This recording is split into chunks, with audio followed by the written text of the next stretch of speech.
আচ্ছা, শুরুতেই বলি যে এটা আমার অভিনয় ক্যারিয়ারে একদম সেকেন্ড যখন আমি শুরু করে আর কি। তো অমির সাথে দেখা হয়েছিল আমার, আমি কলকাতায় গেছিলাম, আমিও গেছিলাম, সদ্য বিয়ে করে কলকাতায় গেছিলাম। তো অমির সাথে তখন আমার দেখা।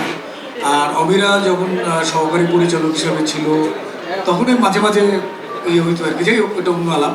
তো তখন আমি সেদিন প্রথম এসে কথা বললো, কথা বলার পর বলে যে ভাই আমরা একটা সিরিজ শুরু করতেছি, যে আপনি কাজ করবেন আর কি, এরকম একটা বিষয়। যাই হোক, আর ওই সময় আমি সহকারী পরিচালক হিসেবে অনেক স্ট্রাগলের পর ডিরেক্টর হওয়ার জন্য বিভিন্ন জায়গায় দৌড়াদৌড়ি করতাম।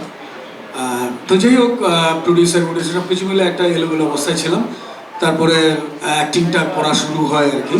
তো সেটা একটা মাত্র ডিরেক্টর তখন আমার হাতে ছিল, তার কাজই করতাম আর কি।